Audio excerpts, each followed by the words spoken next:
Dr. Dean Radin is Senior Scientist at the Institute of Noetic Sciences and Adjunct Faculty in the Department of Psychology at Sonoma State University. He is the author of Conscious Universe. He is the author of Entangled Minds. Paratopia, I tell you this because he's our guest today. That's right. That's right. You wanted him. We got him. I interview him. Here he is to talk about psi research. The one, the only, Dean Radin. Paratopia, please welcome to the program. He is probably the one person we haven't had on the show that has been most requested. That's right, it's Dr. Dean Radin. Dr. Radin, thank you for coming on the show. My pleasure to be here. I want to get sort of an overview of you and your thinking before we really dive into this ESP stuff. You're the author of Conscious Universe and Entangled Minds. And I had read in your bio that you got into study of psi phenomena because you were interested as a child, just in how the mind could be more than, well, I guess what society was telling you it was. Mm-hmm. What was that journey like, going from that into being a musician for a good chunk of your life professionally, and then into becoming a scientist, studying this stuff and writing books about it? What was that? How did that happen for you? I think it's difficult for each of us to objectively deconstruct somebody else's life. That's probably a job for a biographer more than an autobiographer. I say this because from my perspective, everything seemed to pretty much flow in a way that seemed perfectly natural. In other words, there were no dramatic mind-shattering events that occurred along the way which deflected me from a direction that I thought I might have otherwise taken, but rather that virtually everything that I've done always seemed to lead very naturally to the next step. And so I think if you had asked me as a child what would I end up doing as an adult, I might have guessed at something. But if someone said, well, you might end up studying the powers and potentials of the human mind, I would have thought, well, okay, that sounds pretty good. Was there at any point in your research, especially early on, where you thought maybe this could be accounted for just in terms of basic biology or delusion? Well, some of it was undoubtedly influenced by my family. I grew up in an artistic family. My father is a sculptor, but we also were a family that strongly valued education. So my father has 5 degrees in English and philosophy and law, but worked as a commercial artist. My brother is a dentist, but his primary passion is teaching drama. And my mother worked as a occupational therapist on a psychiatric ward. So we've all been interested in art and music, and also in education and science and the humanities, kind of all rolled into one. And I think it may have been the exposure both to art and science as a young person that led me to see that they weren't quite as incompatible as is sometimes thought, especially in the academic world. And just in terms of bringing this to the public, what has changed for you over the years? Are people more... Are they more likely to not need an explanation or a bunch of statistics thrown at them to believe that this could be real? Or has that changed? That dynamic changed? I think very few people have ever believed in psychic phenomena based on statistics or based on intellectual arguments. Most people believe in anything based on their experience. And either their personal experience or someone that they trust who explains something to them that they could accept. Now, one thing which, of course, is different in the modern world is that we can't experience everything. So I accept a lot about astronomy, for example, without knowing very much about it because I have a certain degree of faith that the people who are experts at that are telling the best story that they have about astronomy today. And the same is true for dozens of other disciplines. None of us can be experts. So in today's world, you can believe a certain amount of things based on your personal experience, but we have to believe lots of other things that people tell us where we assume that their experience is correct as well. When it comes to unusual experiences, like psychic phenomena, it's still somewhat at odds with what the picture that science paints of how the world is supposed to work. And so that's what creates the controversy, that there's a clash between what scientists say and what people's experience are. But what I do know is that even among scientists, that for those who have had personal experiences which they interpret as psychic, they don't need the statistics in order to believe. For those scientists who have never had such an experience and don't know anyone who claims such an experience, then no amount of statistics will ever be sufficient. Yeah, so that was sort of going to be my next question, which is, do they afford you the same opportunity that you would afford the astronomer and just say, well, we haven't experienced this, but we assume that he's telling us the truth to the best of his ability, or that these facts hold to the best standard that they can. Is that generally the case, or you must meet resistance all over the place, I would imagine? I would say generally it is the case. Most academics are pretty tolerant and humble and realize that while we know a few things, we're not really as smart as we think we are. There are always a minority of scientists who strongly believe that the world is a certain way. I find that more often in theorists than in empiricists. And the theorists who hold a very strong view of the world are essentially acting in the same way that a person who is a fundamentalist theist would. That they hold worldviews very strongly, and they will fight tooth and claw to defend that worldview independently of whether it is actually true or not. Of course, they believe it's true, but that's not what science is about. So yes, there's resistance, and the resistance is sometimes very vocal, but I believe it comes from a small minority of scientists and also a minority of fundamentalists. Mm-hmm. Is there anything that you've ruled out in terms of phenomena? Is there anything that you would say, well, that we've tested that enough and it just doesn't hold that could be true, that could be happening? I would say that I never want to rule anything out completely, because it means I'm 100% sure about something, and that's not the way science works.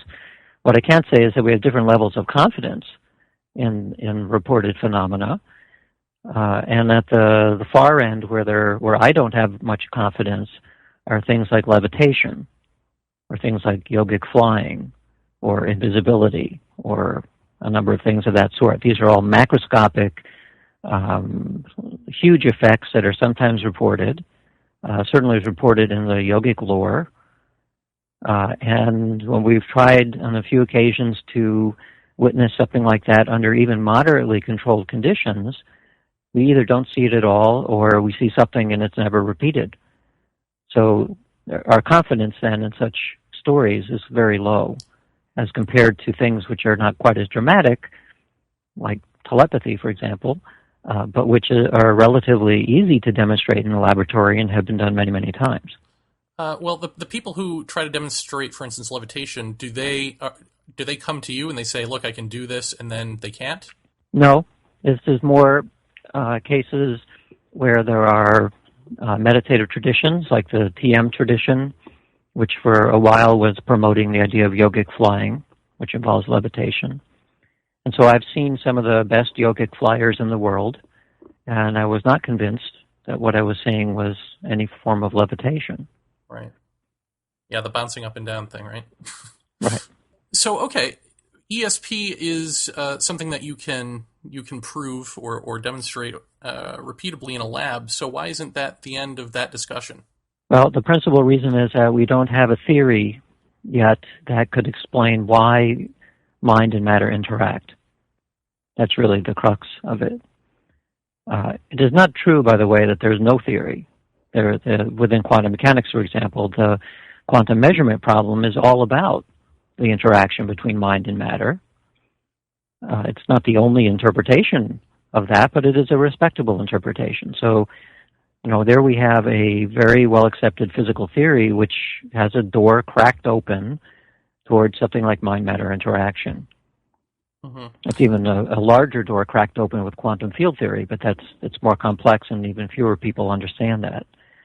But when it comes to the general public, and I include in that most scientists, because none of us are experts in all different disciplines, a scientist would say, well, I can't see any reason. There's no conceivable reason why one person's intentions in one location could possibly interact with somebody else's body, for example, as in distant prayer, or how one person's thoughts can be received by somebody else at a distance.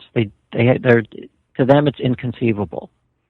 Inconceivable means that it is not within the toolkit of ways that they imagine that the world is stuck together. And I think this is because most people, and most scientists included, retain a view of the world which is essentially classical physics. So they retain the common sense view of the world from the 17th century. And they either don't know or they don't care about the fact that this is not the prevailing view of physics. This is not how physics sees the world today. If they don't know about that, then of course it would be inconceivable, because in Newton's time, spooky action at a distance was forbidden. Well, it's no longer forbidden, but it takes knowing a little bit more than one tiny slice of the world. Well, wouldn't another problem be that we can't really even define what mind is? That is an important point, yes. If we don't know what consciousness is, and we're still struggling with what the nature of mind is, then to talk about mind-matter interaction means that at least one side of that equation is a giant mystery.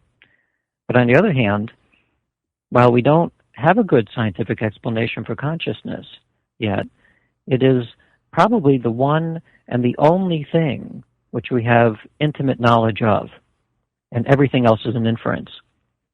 So it is a major puzzle. But the one thing that we absolutely know, namely our own awareness, is also the one thing that we have absolutely no explanation of.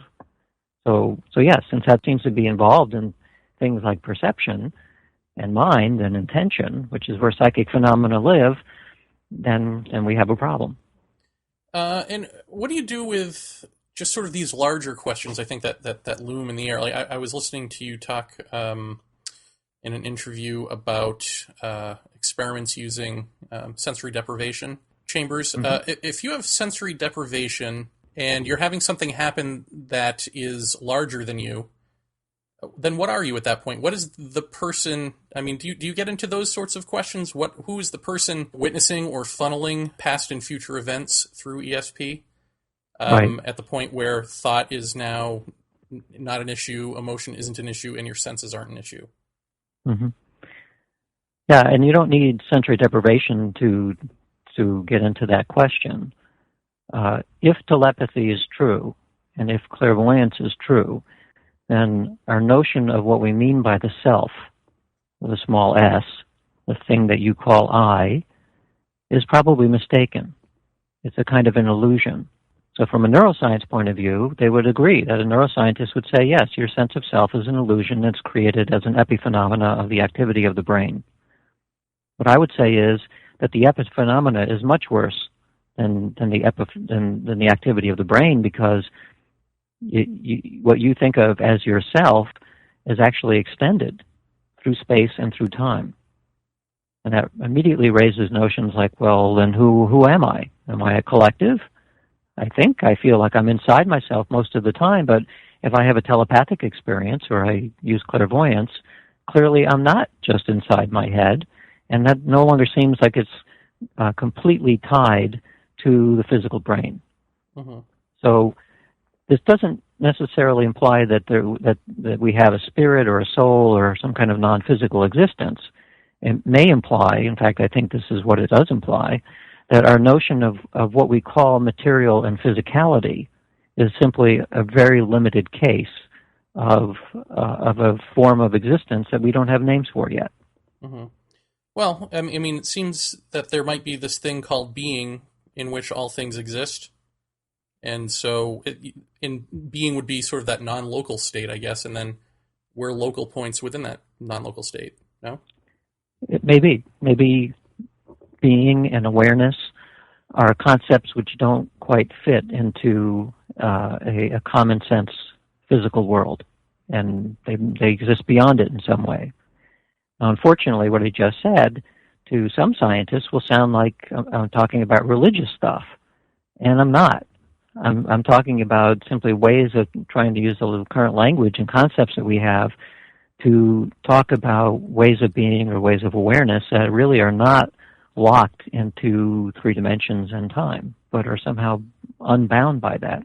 Yeah. Well, wouldn't you think that if that were fundamentally the case of us, that things like religion and even now the quantum physics theories are in their own ways us talking to ourselves and telling us what we are, and some of that gets bastardized, and some of that is, I guess, purer, for lack of a better term, in science.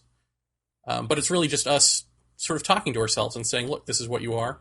I would put it more along the lines of we tell stories, and some of the stories are more formalized into theories, and some are less formalized in things like religious mythology. But the story, we aim with the stories to try to describe what we think reality is and our role in reality. Sometimes science goes a little bit too far in one direction and says, no, this really is the way things are. But ultimately, any theory is really just a story. Sometimes the stories have pretty good evidence that the story is real, but theories change all the time. So to see a theory, even quantum mechanics as an example, as anything more than a story, is starting to believe too much. It starts ending up looking like dogma, and that's where scientists get, I think, off track. Do you think that there's got to be a point where you hit a wall with rational thinking, and that necessarily you have to then become trans-rational? That you actually have to enter into the experiment in some way. You have to sort of, in order to see what's over that wall, you've got to sort of go over that wall yourself. Well, you're right. There's an assumption that the only way to know is through reason, through rational knowledge, and that's clearly not the case. Because like I work at the Institute of Noetic Sciences, the word noetic means to know, but it means to know in all possible ways, reason being one of them. And others are things like intuition and insight and mystical ways of knowing and psychic ways of knowing and religious epiphanies and on and on and on. So there's both rational ways and there's also non-rational ways of knowing.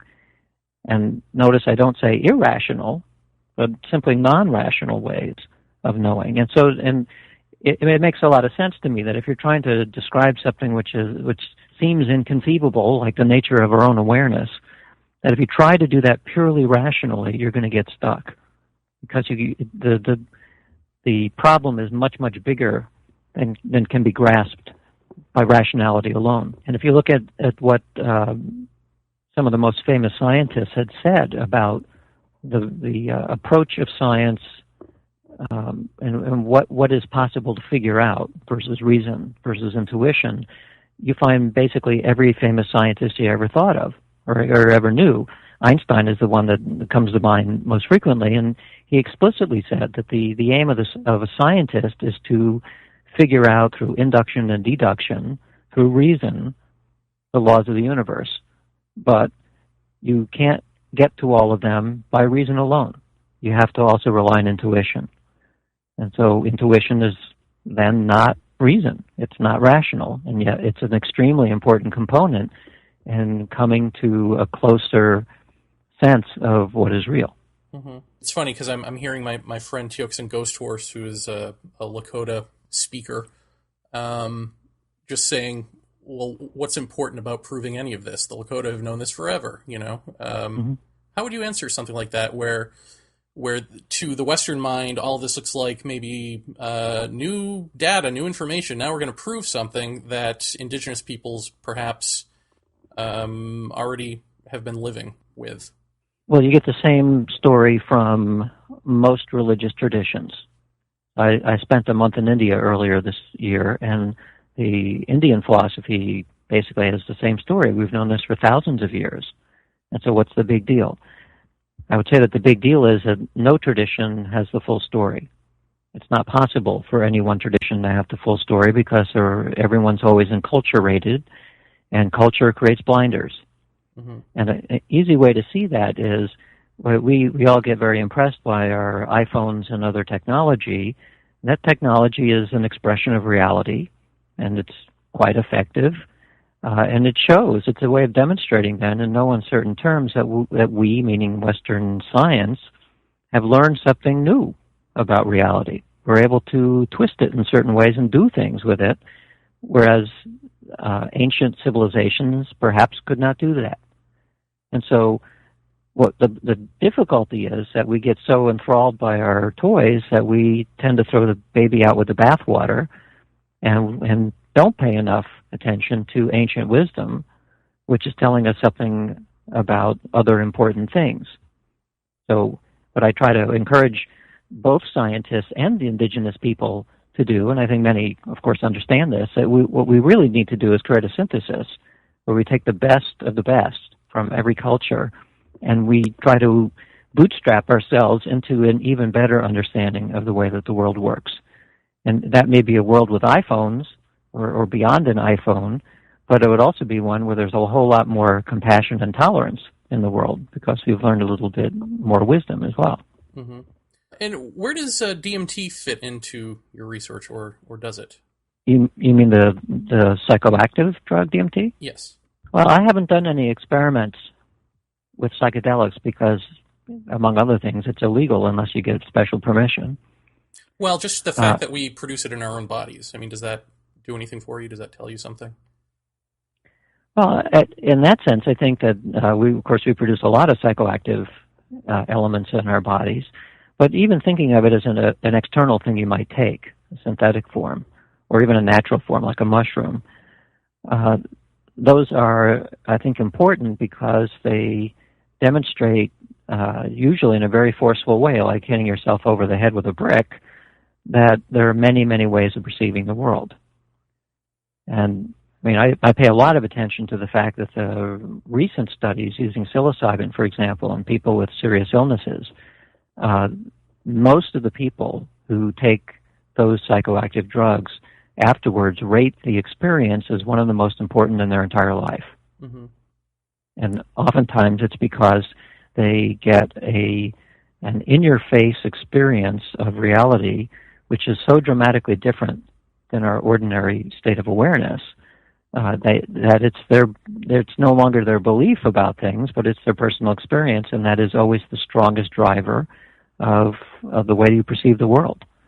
And so while I don't like to advocate people taking drugs, I do see that there's a value, especially for scientists who may start to believe and fall in love with their theories a little bit too much, that there would be a value in taking psilocybin or LSD or one of the other psychedelics to help push what you think you can believe in mm-hmm. by an experience itself, a direct experience. But in terms of, do you pay attention to, for instance, Dr. Rick Strassman's work or Dennis McKenna's work? And Terence McKenna as well. Right. Yeah, I've listened to most of what all of them have written, and many of Terence's talks and speeches, and I've always been a big fan of it. So let me ask you then, great, that helps me. In terms of, I mean, it seems like what they're saying is you got the pineal gland that may be some sort of tuner or receiver to be able to see either what more around you or into other worlds or something along those lines. Is that something that you must, in your experiments, you must have people hooked up to MRIs and things like that? I mean, does that light up for people when they go into, I don't know, meditation states? Does it light up for people when they are performing telekinetic activity? Is it a factor in your research, the pineal? You're talking specifically about the pineal? Yeah. Well, unfortunately, the pineal is pretty deep in the brain. So even with a functional MRI, it's also small. So it's really, really difficult with current neuroimaging techniques to see what is happening in the pineal gland as opposed to things around it. My guess is that it's not as important as some of the lore may have said.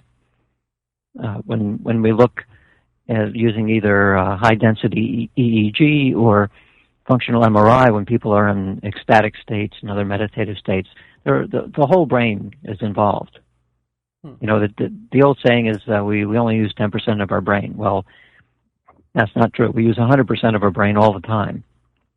What the phrase is talking about is what capacities are we using, or what potential capacities are we using?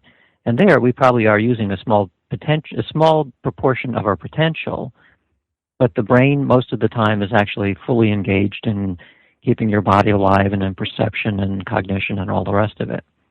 There will be a certain amount that we can learn by brain function, and that will only take us so far. Yeah, well, you've also said that creative people and artistic people are more prone to have ESP-type experiences. Do you think that's why? Do you think it's because they are using more of their brain, or the non-rational part of their brain more? Yeah. Not more of their brain, but they perhaps use different portions of the brain to a greater extent. So I don't want to get too brain-centric here, because while we wouldn't be having the discussion without our brains, I think there's also reason to expect that our current understanding of brain function is not, it's really primitive, it's new. We get seduced by the beautiful pictures that we can create through a functional MRI, for example, but we really haven't advanced very much beyond neural correlates. We find correlations between brain function and our thoughts and actions, but we're just beginning to learn, for example, that each individual neuron of tens of billions of neurons, each one is probably much, much smarter than we had ever previously thought. And that means that what is actually going on in the brain for what we can image at the moment is so crude as to be like painting with numbers. It's just way too crude to begin to get at the kinds of questions that neuroscientists would really like to understand. So given the crudeness of our ability to image what's going on and to understand the interactions and all the rest of it, especially when you combine it with evidence for ESP, it means that we like to be prideful of how much we think we know, but it's like in many disciplines, the more you begin to think about what is left to learn, the more you become more and more humble in what we actually think we've figured out. One assumes that this might be a two-way street then, once someone has mastered telepathy. Have you seen any evidence of channeling being real, or have you done any experiments of one person trying to influence another person? Anything along those lines? Well, you had three different strains of thought in that one question. Sorry. First of all, nobody has mastered telepathy. Some people are better than others at it. Most of the time it's spontaneous, even in people who are really good. So that's not something yet that it appears to be able to be mastered in the sense that you can turn it on and off at will. There are certainly people who, schizophrenia is probably the best example, who feel that they can be 100% telepathic, but there isn't any evidence that I'm aware of that suggests that when you take that person into the laboratory that they do any better than anybody else. So their sense of 100% accuracy is probably delusional. So that's so much for perfect ESP. Well, what do you do with testimony regarding, I don't know, like the Seth material, Seth speaks, that sort of thing, or channeled alleged alien material or something along those lines? Is that something that you deal with at all? Yes. So channeling is different. I think channeling is not telepathy, at least not in the sense of thinking of it as a human mind and another human mind. Channeling is always going to be biased by the person through whom the information is flowing. And there are plenty of channels throughout history and even contemporarily that there's enough similarity in the information that's being channeled to accept that some of that's coming from somewhere else. It might be deeply embedded in each of our own unconscious, or maybe it is coming from independent entities somewhere else, or our higher selves, or other metaphysical concepts that we can use. Ultimately, we don't know where that information comes from. There's enough strangeness associated with channeling. For example, in the case of Bridie Murphy is one of the better ones, where a book is dictated and it's dropped off at one point when the person is tired and goes to sleep, and they wake up the next day and it starts off with the next word, and it's dictated perfectly. And so at this point, it seems like this is beyond the ability of somebody to fake. It would be very difficult for someone to just rattle off an entire book and have it more or less perfect from the first shot. Mm-hmm. So then where does that come from? Well, maybe somebody who's an autistic savant, maybe they could do that. Except that I don't think there are very many channelers that I know who are autistic savants. They're either ordinary people, or in some cases they've been academics who just, surprisingly, one day they start speaking such stuff. So there's a huge mystery in where the information comes from. I think it's probably the case that not all channels are what they appear to be. Some people probably are delusional. Others find that it's a good shtick, and so you can make a decent living being a channel, even though they're not. Others probably fool themselves into thinking that they're doing something, which, in fact, they're not. So, of course, this is true across the board when it comes to unusual mental phenomena. Mm-hmm. I get probably one or two emails every single day from people who claim to do everything from being 100% perfect precognition ability to being able to stop tornadoes with their mind. Some of them, I suspect, have something real going on. Most of them don't. And so part of my job then is to figure out, well, what should I pursue, given that a lot of such claims are probably not true, and it takes resources to be able to investigate things. So I generally will study things in the laboratory which are easier to study than something like channeling, or something like someone being able to stop a tornado, just because those things take much, much more time and effort than simpler things that I can do in the lab. Mm-hmm.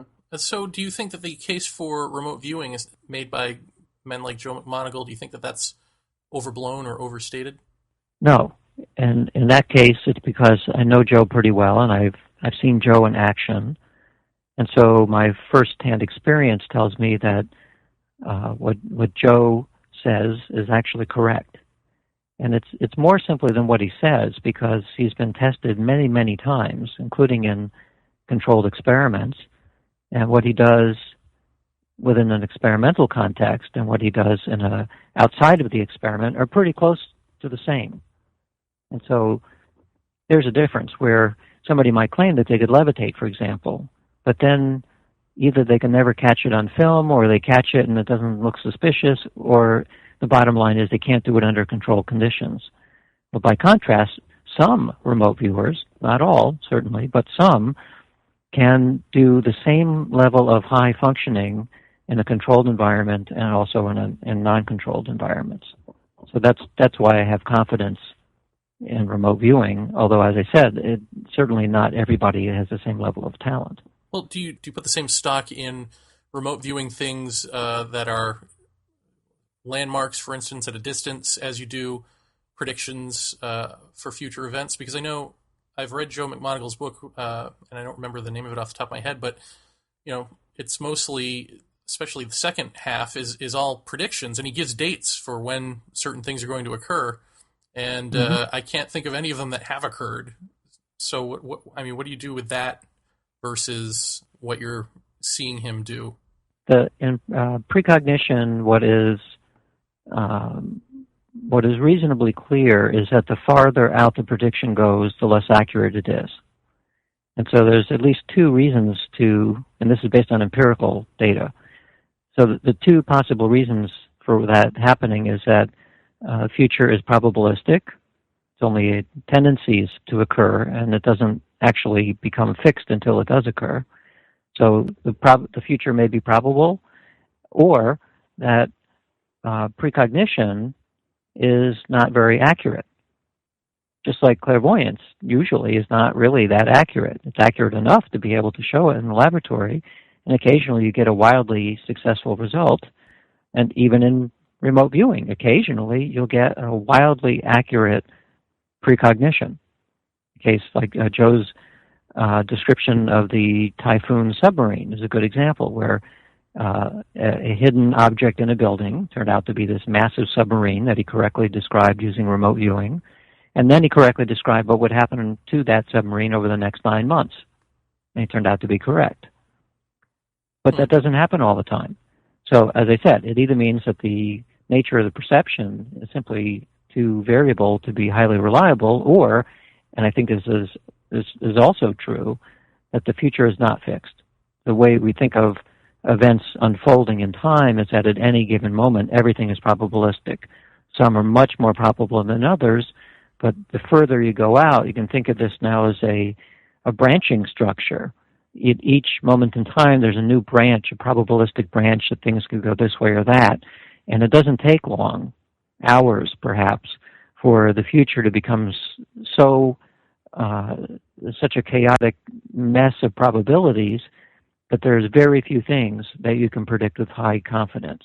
And that may be why precognition is, especially ones that try to go out hundreds of years in advance or in the future, it may not be very probable anymore because things have changed.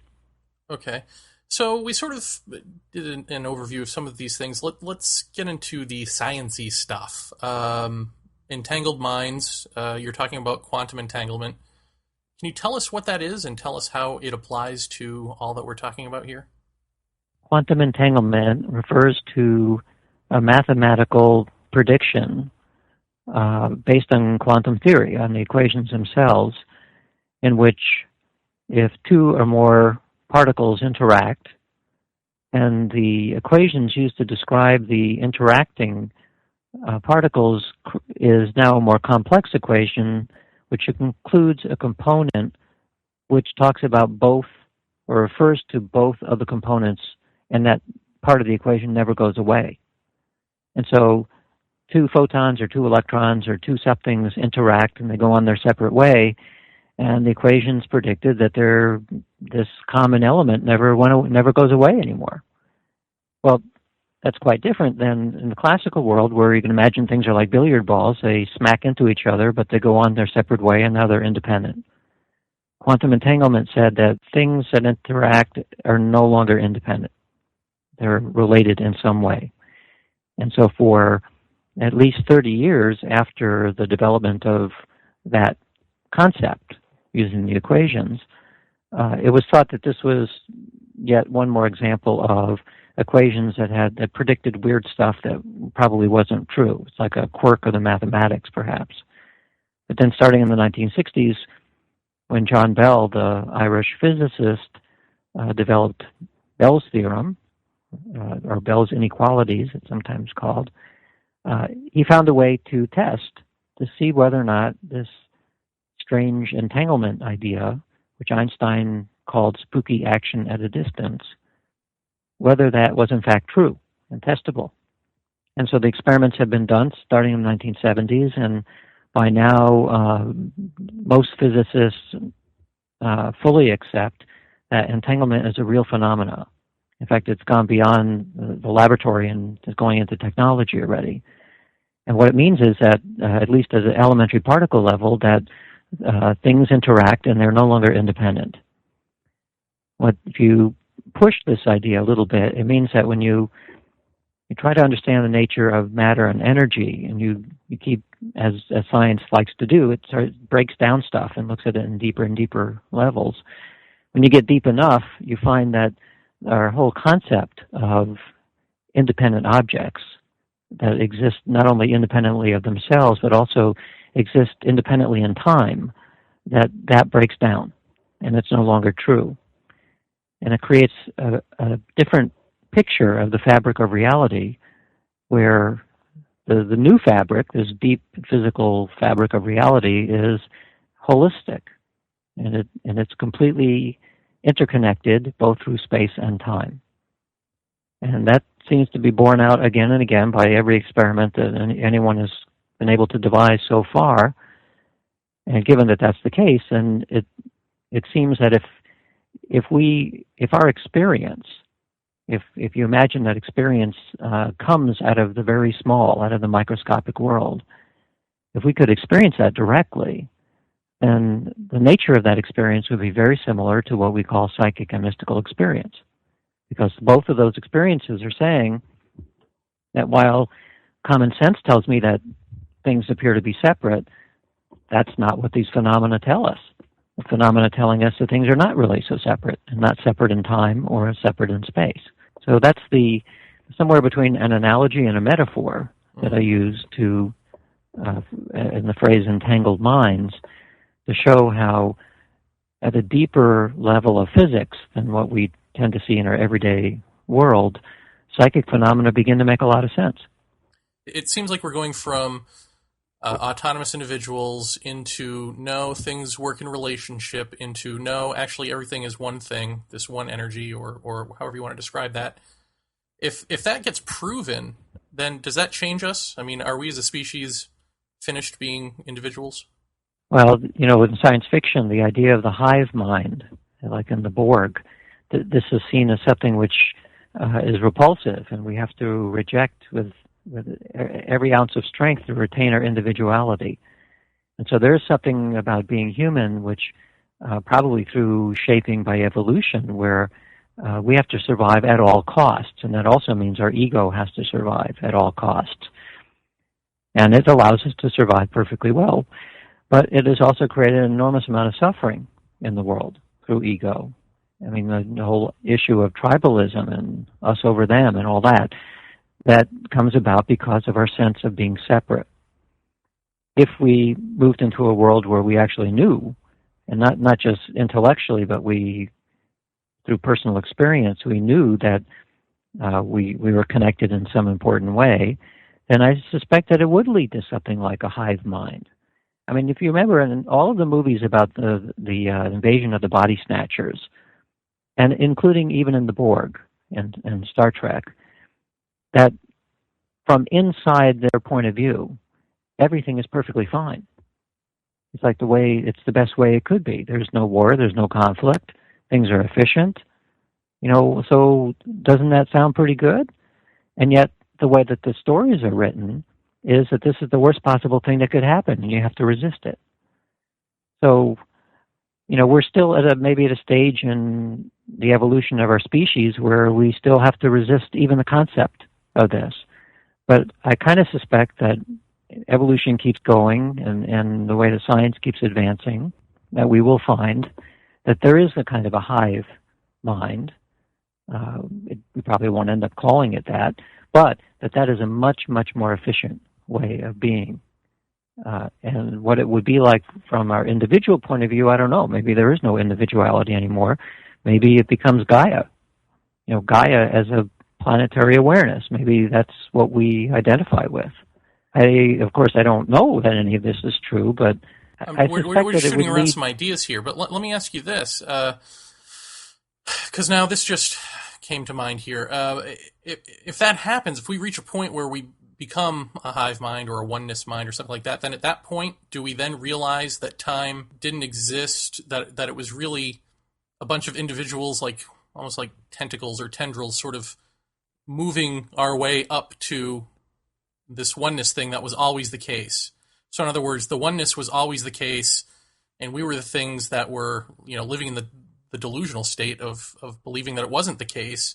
And so it's the oneness thing that's actually informing us, in a sense. I don't know if this is making any sense, but that essentially that time isn't going from backwards to forwards. It just appears that way, and once you hit the oneness wall, you see that was never happening. That time was never happening. There never was time to begin with. What you're describing is very close to a classic mystical experience. That's how people describe the mystical experience. It's the sense of complete unity, where time is an illusion, where you realize that everything was working together, in a sense, to create this crystalline form which now understands beyond the limitations of space and time. That's the classic mystical experience, forms the basis of most religions. It's the basis of Eastern philosophy and lots of Western esoteria. That if that's true, and it seems to me that is a not unreasonable inference for where we may be headed, then the answer is yes. Yeah, so we achieve one mind, and at that stage we have a very radical way of understanding things, which is very, very different than the way that we live our daily lives. So it sounds like, from what you're saying, that maybe that the ego and the self, these are products of maybe evolution or products of having to survive the world. Once we're out of that mode of having to survive the world, which seems to be what we are building up when we, enter these realms of the mind, be it through rationality or any of the stuff we're talking about. I mean, food is barely an issue, shelter is barely an issue. I mean, not in third world countries, obviously, but I mean, the modality of it is there to be able to not have to worry about those things so much. The things that the ego might have been there to protect us and help us through to survive. If that all goes away, then does the ego go away? I mean, is that what we're getting to when we inevitably, do you think? Well, perhaps the ego transcends the individual and becomes a collective ego. I mean, this is what Carl Jung was interested in, about the idea of a collective unconscious. It's like a giant ego, maybe the size of the planet. But I can answer your original question a little bit easier by saying, what difference would it make if people believed that consciousness was something important and meaningful, as opposed to what the neurosciences say about consciousness, which is a kind of a meaningless side effect of brain activity. So a colleague of mine is a social psychologist, and he did an experiment where he took a passage out of my book, The Conscious Universe, which was talking about maybe consciousness is really important. It's something vital and fundamental. And then took a passage out of one of the popular neuroscience books, which basically says that you're nothing but a pack of neurons, that there's no inherent meaning to anything, and life is basically pointless. And he gave this to students in a class. So some group of students got from my book, and some got what I would call a nihilistic statement, and then gave them the opportunity to play a computer game where they would win some money, but the computer game intentionally had a flaw in it that would allow you to cheat. And so the experiment was seeing what does the effect of priming you with these two different worldviews, one where consciousness matters and one where it doesn't. How does that affect your moral sense? And what he found was that people who were given the nihilistic view, they cheated more. Because from that point of view, life is meaningless, there's no point to anything, so why not cheat? For the people who got the passage out of my book where it saw that consciousness matters, they didn't cheat, because they saw that maybe there really is something important that's going on. So this is a very simple classroom demonstration that the way that we think about what consciousness is could have huge consequences in terms of how we behave with each other and towards what we should think is as laudable goals like being peaceful with each other. Mm-hmm. But do you think that those are relative to time, and that once we get to that oneness thing, that it's an objective reality that we all tap into the same way and we all experience the same way? Or do you think that there's still a flavor of our individual or even cultures that would influence how we exist in that state? Well, that, of course, I don't know. I have no way of even guessing. I know what I would wish, but that's irrelevant. I think before we ever get to even a stage which is where we can even glimpse that, we have to get beyond where we are now, which is still very heavily tribalistic and nationalistic and all the rest.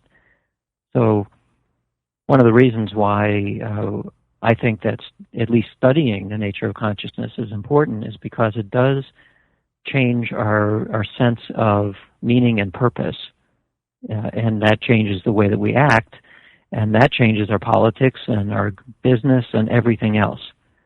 So it's often said, for example, that there's plenty of money and food available so nobody in the world has to starve, and yet people are starving all the time. And why is that? Well, a lot of it comes out of this idea that you and your people are more important than somebody else and somebody else's people, and so you have to hoard your stuff. Well, maybe not. If maybe we're not more important than somebody else, and maybe we don't really need to hoard stuff. And that it basically comes down to a kind of a moral decision. And the moral decision at least has a component of it in our understanding of who and what we think we are. And that has to do with, at least a good piece of it has to do with what we think consciousness is. I want to go on a slightly different track in our final minutes here. Do you deal with abduction research at all, alien abduction? Not so much. I haven't dealt directly with abduction research. I've done a little bit of looking into UFOs, partially because our founder, Edgar Mitchell, founder of the Institute of Noetic Sciences, has publicly said many times that he believes that UFOs are here, and maybe that extraterrestrial intelligence is here as well. So we've, as the research staff, we've had to at least learn enough to realize what he's talking about and to come to our own conclusions about how we want to deal with it.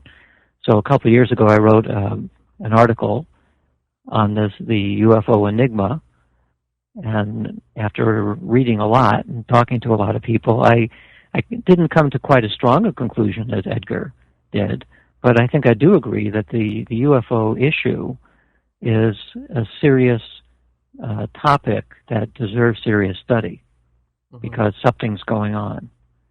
I have my own take on it, is that the something going on has a lot to do with consciousness itself in a collective way, but that's just my guess. Well, let me throw this at you and see what you think. My partner in this Paratopia mess is Jeff Ritzman, who is an experiencer, or, I hate to use the word abductee, I don't think that really covers it, but he says that in his life, the more you give, the more you get, and that if you think that this intelligence that we call aliens is aliens, then it will be aliens. If you think it's demonic, it'll act demonic. If you think it's Space Brothers, it'll act that way. It'll cater to your expectation.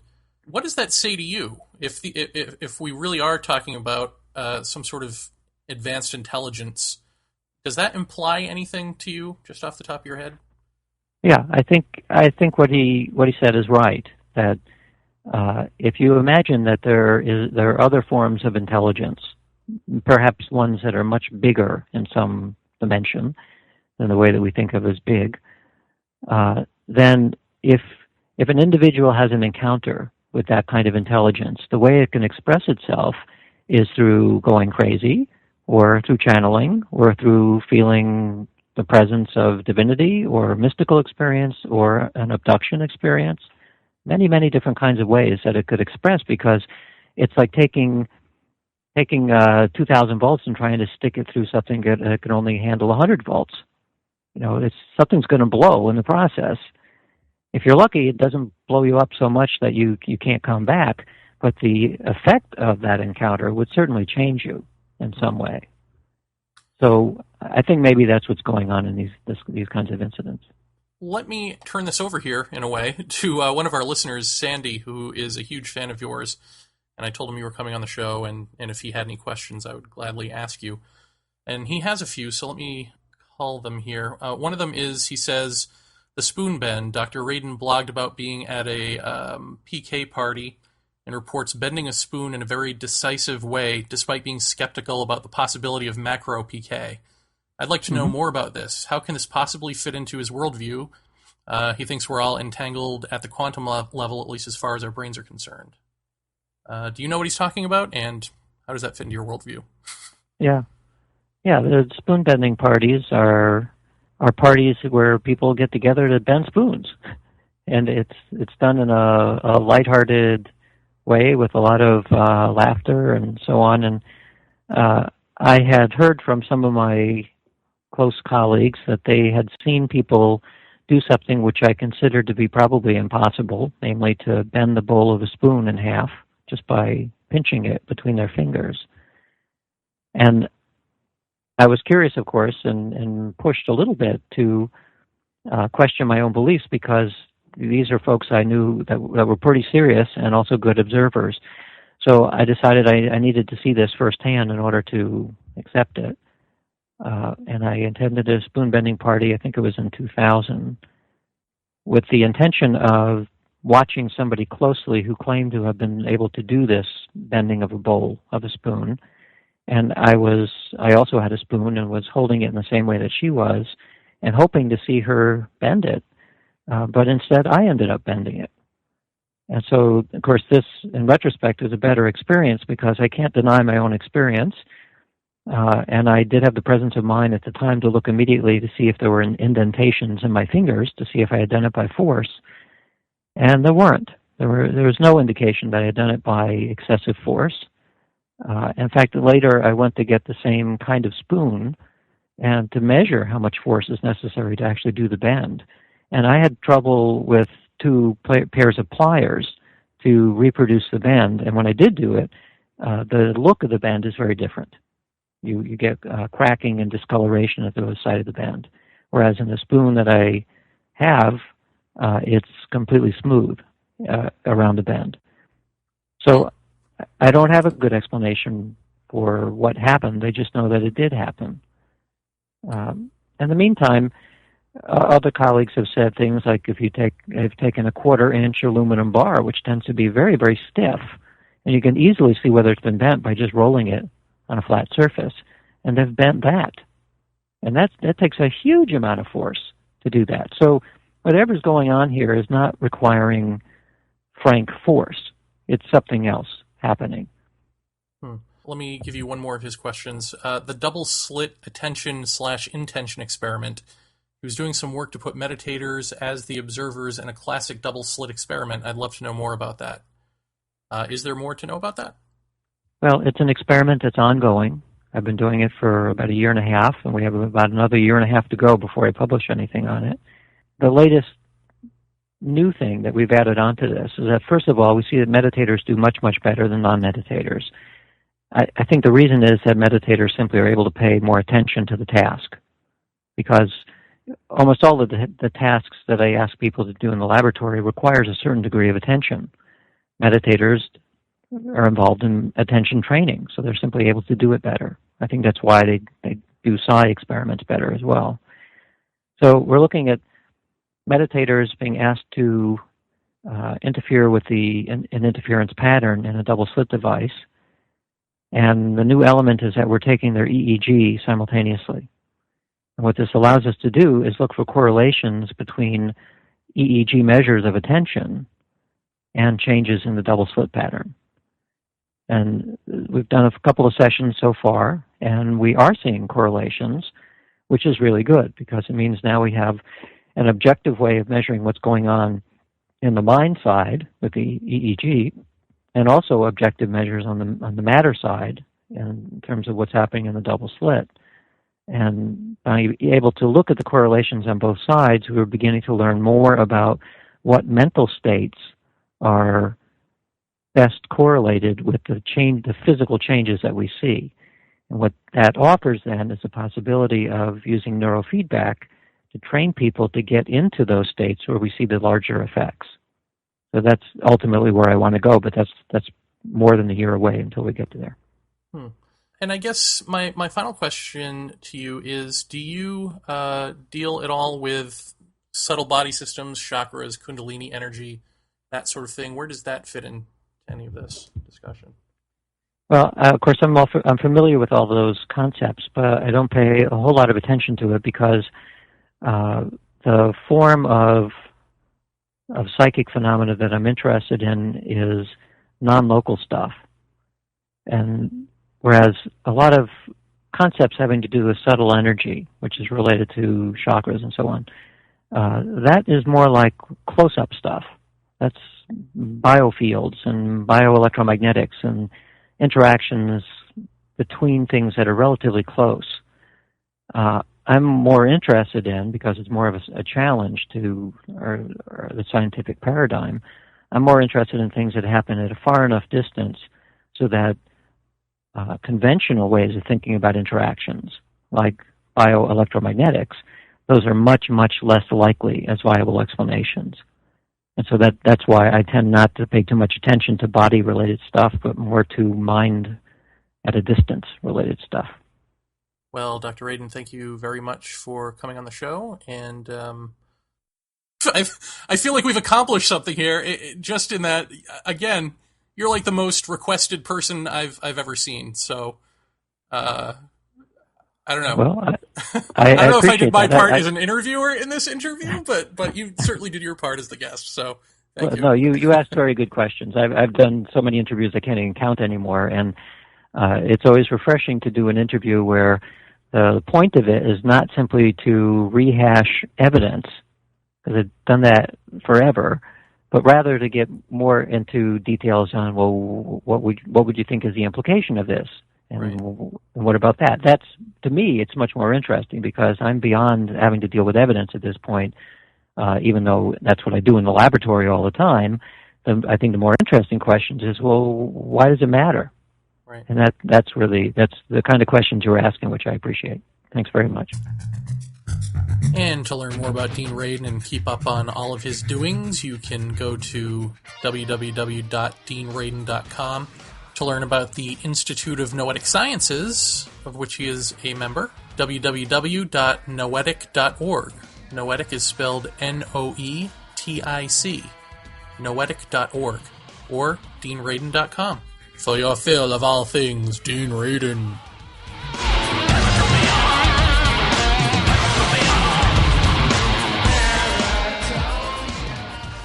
If you record audio for any purpose, chances are you want it to be heard. You want to attract the largest audience possible who can hear your message. That's where we come in. We're cyberears.com, a revolutionary internet service that will host your audio files and help you promote and track its popularity. Considering hosting a podcast to the world? We have all the automated tools to make the process as simple and easy as it can be. No technical mumbo-jumbo to work out. Cyberears.com does all the work for you. You record it, we take care of the rest. So don't delay. Go to cyberears.com today and register for a free trial account. Upload your audio files and get heard. With cyberears.com, it's your audio on your terms.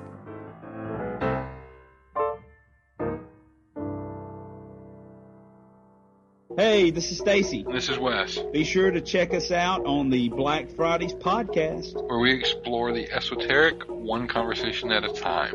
You can check us out at www.theblackfridays.net. It's a little bit freaky. And we will see you there.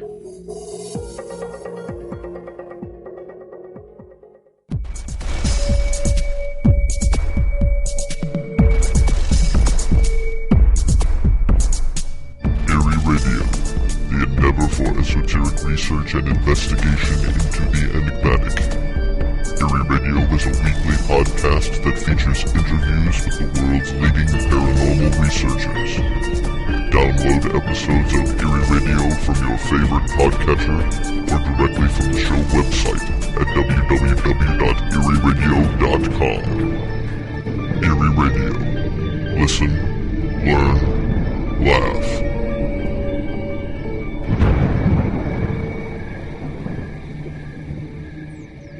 Paratopia, it's me, it's J-A-V. That's right, I made a little rhyme there. I feel like I botched asking about what happens when we hit oneness, what happens to time. And I think he basically got what I was asking, or at least knew what to compare it to, but do a little experiment here with me, will you? Hold your hand up sideways to your face. Not all the way to your face. Don't touch your nose with it or anything, but just hold your hand up sideways. And look at your fingers. And think of your fingers as you and your neighbors all traveling through time. So you start at the fingertip, and you end up at the hand, and once you hit the hand, you realize that it's all hand. There never were fingers. So therefore, the instruction to the fingers is the instruction of hand. And so that entire journey from fingertip to hand didn't really take place. You see? You didn't actually get anywhere. And not only did you not go anywhere, but you now see that you thought you were an autonomous piece of finger, but now you see that it was the consciousness of hand all along. It's inseparable from you.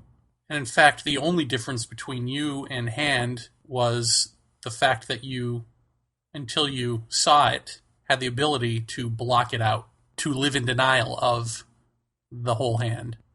And so I think that's roughly an analogy to saying that time is an illusion, in the sense of once you're awoken to oneness, time is an illusion. The journey is an illusion. There was never a journey anywhere. And now the question, which is admittedly unanswerable, what happens to humanity when humanity comes to that oneness? Because we do tend to look at time linearly, of course, not, for instance, the Lakota, but Westerners tend to look at time linearly. But if it's fingers on a hand, then starting at one end and going to the other was the illusion of a journey. You didn't actually arrive at oneness because oneness was always the case of you. And this gets back to something that I've been talking about from day one on this show and on my other show, The Culture Contact, which is that because this is true, there is no inner spiritual journey that takes you to oneness, which is why meditations and forms of yoga and all this sort of guru stuff that people package and sell doesn't get you there. It doesn't get you to this sort of quote-unquote enlightenment because there is no journey. There's just being quiet, quieting the brain-born self so that oneness can be the case, and so that the self-identity of that one being, let's say, becomes the case of you, is no longer blocked out by the brain. That's what it is. It's very simple. And yet, the hardest thing to do for thousands of years because there is no doing involved. And we are geared to do things. We are activity. And what's required here is complete stillness, antithetical to what we are. We die when this happens, you see. And then in that moment of death, the one energy, the universal energy, whatever word you want to use, comes alive in the body, and these systems, these yoga maneuvers, these meditation so-called practices become the actions of the body. The body does what it needs to do to get healthy, and that's an individual process depending on how much damage you actually did to the body. But so all of these things that people prepackage and sell to you as ways toward enlightenment are actually things that unfold naturally in proper amounts to the health needs of your body and whatever else goes with that, psyche, and it unfolds after the fact. So after the fact of quote-unquote enlightenment comes this process which gears you up for the next big enchilada, which is essentially merging with spirit or God self-awareness, if you will. That happens once the body is prepared and can handle it, and so on and so forth. I'm sure you don't want me to spoil the journey for you. Or the non-journey, if you will. But anyway, and that's above and beyond, of course, the bounds of this episode about psi research. But I just wanted to clear that up. Now, every now and then we get not just email from y'all, but we get comments actually on our direct link at the Podbean site, and we have the ability to post them or approve them or delete them. And I usually delete the negative ones because unless I think they're just like valid criticisms or something, or maybe I'm not quite sure what's being said. But every now and then you get one like this, which I will not approve. And this is from someone named Mike, who says of Emma Woods, "This lady is way over the top. Setting up a website to attack Jacobs, recording phone calls without telling him. A person can sound very intelligent, as does this lady, but still have a deep mental health issue. A physical problem can be seen, but for some reason people think you're perfectly normal because you sound normal. I would say she is obsessive and without a doubt needs help, but not from an abduction investigator." This, to me, sounds like somebody on Jacob's payroll. And I mean that sarcastically. I don't think Jacobs is putting people up to things like that, but it sounds like somebody who just is parroting what he's heard Jacobs say. Recording phone calls without telling him? No. He was very much aware that the phone call was being recorded. Setting up a website to attack Jacobs? No. She set up a website to tell her story and even included him. That was the whole phone call to begin with, was like, what do you want me to say that makes us both look okay? And he didn't want to do that because I guess he didn't trust it or whatever his feeling was on that. She's way over the top? I don't see it. I think that if you were hypnotized and convinced that aliens raped you and, tried to drown you at one point, or were hypnotized and told that you have multiple personality disorder and that you need medication, or were co-creating a story about hybrids with a therapist based on things that he was telling you about other clients of his while you were under hypnosis. I mean, these are the allegations, right? And so, if true, what would be an over-the-top response to that? Is it over the top to try to get people to pay attention when nobody does because they all trust David Jacobs? So this is the problem with saying something like that is over the top. And whether or not she has deep mental issues, as Jeff and I have said over and over and over again ad nauseum, is not at stake here. It's not the issue. It doesn't matter, old friend. And it doesn't matter for the very reason that you put here. I would say she's obsessive and without a doubt needs help, but not for an abduction investigator. Well, Jacobs would say that too, wouldn't he? But he didn't, did he? So there's your problem. Suddenly she's crazy now because she's coming out with this stuff. Was she crazy then when she was working with him? Didn't seem so. Why didn't he? We've been through this a million times. I don't have to say it again. But anyway, so that's an example of something that doesn't make it through our smell test filter. Just in case you or someone you know is wondering why their comment wasn't posted. That's one reason. The other reason would be if you're my cyber stalker. Because that's the other person I refuse to post. All right, I guess I just want to leave you on this controversial note, which is another thing for you to ponder. Dean Radin said that he thinks it's best that Western scientific minds and indigenous minds come together in some sort of synthesis that will ultimately promote compassion and understanding and new ways of manipulating reality or inventing things in reality, bringing forth new things into reality. I'm going to go out on a limb here and say that the inventing and the bringing into reality and all that stuff isn't important, and that the understanding and the compassion that sounds like the ideal baby of a marriage of minds like that is impossible because of what we said about oneness. Oneness is not a way of thinking. It's the ultimate mode when you stop trying to comprehend and stop trying to figure out and just stop, period. It becomes the case of you. It becomes the case of the brain. So when you hear people talk about oneness as though it's something that you can practice your way into or imagine stillness within you or go out into nature and just feel that good feeling you get in your gut when you're out amongst the trees and the stars or any of that sort of stuff. I mean, it's not that these things don't produce a feeling. It's that's the type of oneness we're talking about here is something that is unshakable. It's not something that you can go in and out of. It ain't a fad diet of the mind. And in that oneness exists true morality, true compassion, true understanding. All of that flowers from the instruction, if you will, or truth, of spirit self. It doesn't come from little self. It doesn't come from brain self, no matter how much brain self wants that. It always sets that stuff up as ideals, right? It says these are ideals. These are things that we aspire to on our best day, but we're never going to be. And so we will do our best to incrementally get there, but we never do get there because there's always setbacks, because there's always a push-pull of opposites, and because ultimately the self doesn't want to get there, because that would actually be the end of self. And there's another thing here, which is I believe the indigenous people, which again, everybody has their own little cultural faults and all of that stuff. I get that, but it seems from what I'm just hearing from the Kogi and from the Lakota that they do get the rational Western mind. It's almost like they get it, but they never used it in the way we use it, because to do that would bring them out of balance.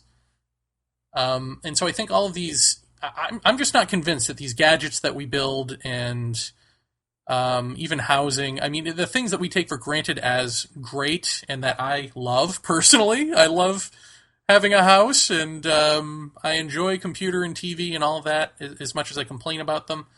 In my heart of hearts, I'm not convinced that these are good things. I'm not convinced that they aren't a product of a brain out of whack, a soul out of whack. And I think ultimately, at the end of the day, if we perish because of a brain out of whack, a soul out of whack, then none of this stuff was useful anyway. Because I think there's a self-fulfilling prophecy involved here, which is the brain either kills the self so that spirit self can become its case, or spirit self, through perhaps nature, perhaps our actions, however it unfolds, kills us. Because we're an earth creature, and as far as we know, the only earth creature that has the ability to usher in and live as the self-awareness of spirit, to live from the point of view of spirit, and not the point of view of an animal, not the point of view of a rational beast, not the point of view of what we generally and erroneously call human nature, not the ego self, but spirit self. That's what we can do, and if we don't do it, we are a species unfulfilled, and we've completely denied ourselves and our, let's call it, duty to see this. It's not evolution that needs to occur. It's not a coming together of minds. It's a dissolution of self so that oneness can be the case. Or we die back and some other creature perhaps gets its shot at the title. I don't know. I mean, who knows? I just know we'll have failed and we'll suffer the repercussions. And that's not judgment. That's not, that's living by the mechanical, dying by the mechanical. So maybe it's time to give up the mechanical.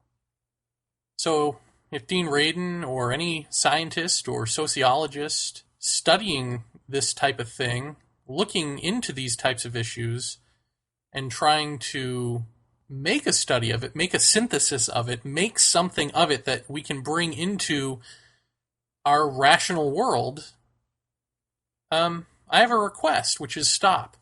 Stop doing what you're doing, because making sense of it is how you run from it. This becomes your game of running from the oneness that you're talking about and that you're seeing and that you're studying and trying to flesh out and make rational cases for. It's not that there isn't a rational component to it. It's that ultimately, as we said during the episode, it's something that needs to be lived. Lived as, not studied as, not studied about from the brain self perspective, because we don't need to be building up our knowledge base to fortify the point of view in which we live currently. We need to not live this point of view, period. Not bring other things into it, even for what we think are good purposes. True understanding isn't studying that, it's being that. And you can't do that with everything, right? Some things you have to study. But this is exactly what must occur. So why are you studying and not being? It's all right there and you understand it. And yet, you go on ignoring it. We all do. Why are we doing this? I think that's the deal. I think it's death or it's death in the end. And so there's not going to be an ideal society. There's not going to be a great coming together of minds. And again, I think that all indications tell me that at least some of these indigenous folks get us and are being patient with us in a way that we do not get them and are not patient with them and would bowl them over. So that implies to me that indigenous mind is transcendent of rational hierarchical mind, which I know has been something that's just sort of exploded on the message board as a big controversy. But I I think George Hansen will have a lot to say about that next week that you'll find interesting. And I think our final guest on this show will show us exactly where we took a turn into rationality and how that was based on mistranslation and oversight regarding the poetry of the forefathers of rational thought. I'm not going to say who our final guest is because I like to keep things in anticipation, and so that's fun. But I just find it interesting that these final episodes are really unwittingly building upon each other, and we might actually come to something here. We might actually come to an understanding in consciousness, if not the paranormal, by the end of this. Wow, didn't I say I didn't want to have this conversation during this episode? Well, what the heck. Please forgive me my indulgence. Thank you once again to Dean Radin. Thank you, Paratopia, for listening. And Jeff Ritzman, love ya. Thank you for listening, too. You are listening, right, Jeff? Next week, George Hansen. And then there's 2 more to go on this incarnation of Paratopia. Dun dun dun.